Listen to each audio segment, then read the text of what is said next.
ಅಸಹಜ ಲೈಂಗಿಕ ದೌರ್ಜನ್ಯ ಪ್ರಕರಣ ಜೆಡಿಎಸ್ ಎಂಎಲ್ಸಿಗೆ 14 ದಿನ ನ್ಯಾಯಾಂಗ ಬಂಧನ. ಸೆಂಟ್ರಲ್ ಜೈಲಿನಲ್ಲಿ ರಾತ್ರಿ ಕಳೆದ ಸೂರಜ್ ರೇವಣ್ಣ.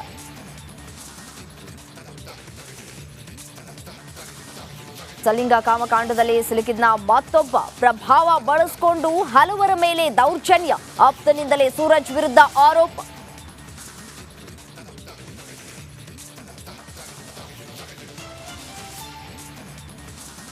ಶೆಡ್ನಲ್ಲಿ ಕ್ರೌರ್ಯ, ಜೈಲಿನಲ್ಲಿ ಸೈಲೆಂಟ್. ಕಂಬಿ ಹಿಂದೆ ಸೊರಗಿದ ಕಾಚೇರ.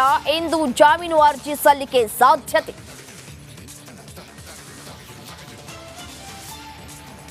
ಚನ್ನಪಟ್ಟಣದಲ್ಲಿ ಇಂದು ಡಿಕೆಶಿ ರೌಂಡ್ಸ್. ಜನತಾ ದರ್ಶನ ನಡೆಸಲಿರುವ ಡಿಸಿಎಂ. ಉಪಚುನಾವಣೆಗೆ ಈಗಿನಿಂದಲೇ ಮಾಸ್ಟರ್ ಪ್ಲಾನ್.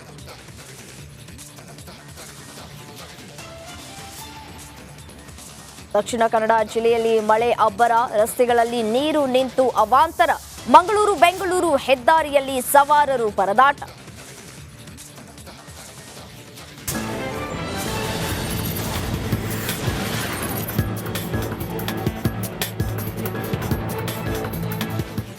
ಎಂಎಲ್ಸಿ ಸೂರಜ್ ರೇವಣ್ಣಗೆ ಮತ್ತೊಂದು ಸಂಕಷ್ಟ ಎದುರಾಗಿದೆ. ಸೂರಜ್ ವಿರುದ್ಧ ಮತ್ತೊಂದು ಕೇಸ್ ದಾಖಲಾಗುವಂತಹ ಎಲ್ಲ ಸಾಧ್ಯತೆಗಳು ಕೂಡ ಇದೆ.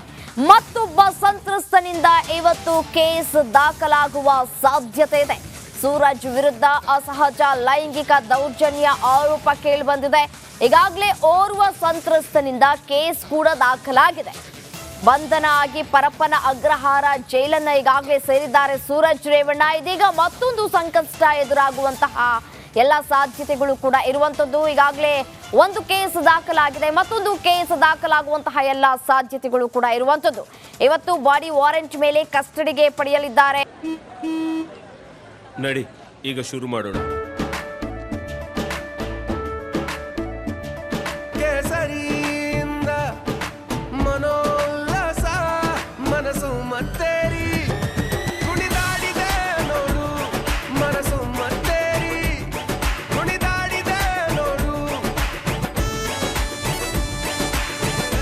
ಕ್ಷಣ ಕ್ಷಣವೂ ಆಚರಿಸಿ ಕೇಸರಿ ಹಬ್ಬ.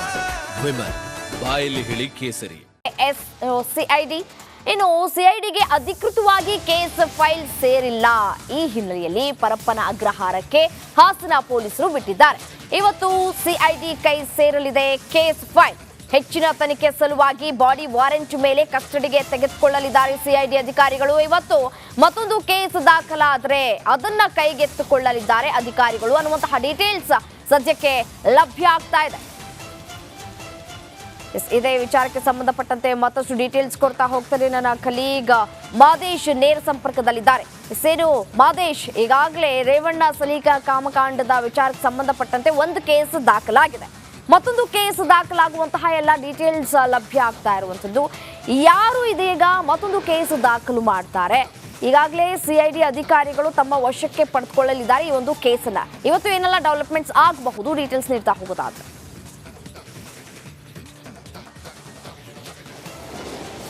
ರಮ್ಯ, ಈ ಒಂದು ಪ್ರಕರಣ ದಾಖಲಾಗ್ತಿದ್ದಂತೆ ಸಾಕಷ್ಟು ಅನುಮಾನಗಳಿತ್ತು. ಅಂದರೆ ಹೊಳೆನರಸೀಪುರ ಪೊಲೀಸರು ಮೊದಲು ಹಾಸನ ಪೊಲೀಸರನ್ನು ತನಿಖೆ ನಡೆಸಿದ್ರು.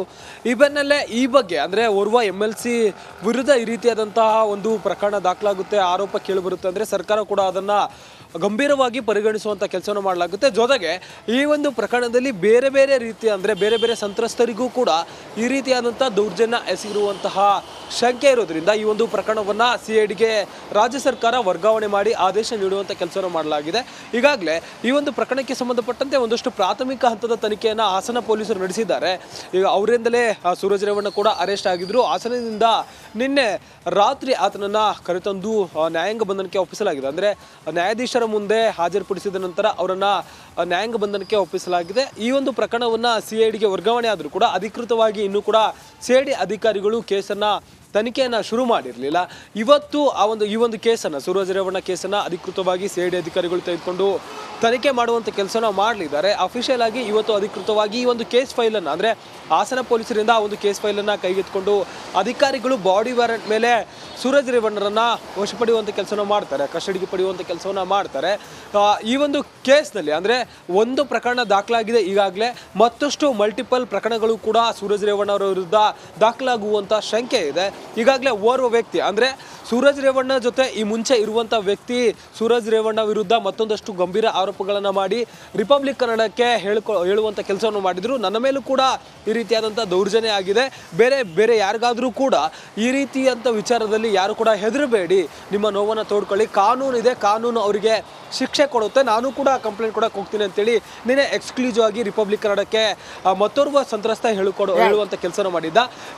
ಇನ್ಮೇಲೆ ಯಾವುದೇ ಕೇಸ್ ದಾಖಲಾದರೂ ಕೂಡ ಅದು CID ಕಚೇರಿಗೆ ದಾಖಲಾಗುತ್ತೆ, ವರ್ಗಾವಣೆ ಆಗಿರೋದ್ರಿಂದ ಸದ್ಯಕ್ಕೆ CID ಅಧಿಕಾರಿಗಳು ಇವತ್ತಿನಿಂದ ಹೆಚ್ಚಿನ ತನಿಖೆಯನ್ನು ನಡೆಸಲಿದ್ದಾರೆ. ರಮ್ಯಾ, ಧನ್ಯವಾದ ತಮ್ಮೆಲ್ಲ ಮಾಹಿತಿಗಾಗಿ ಮಾದೇಶ್.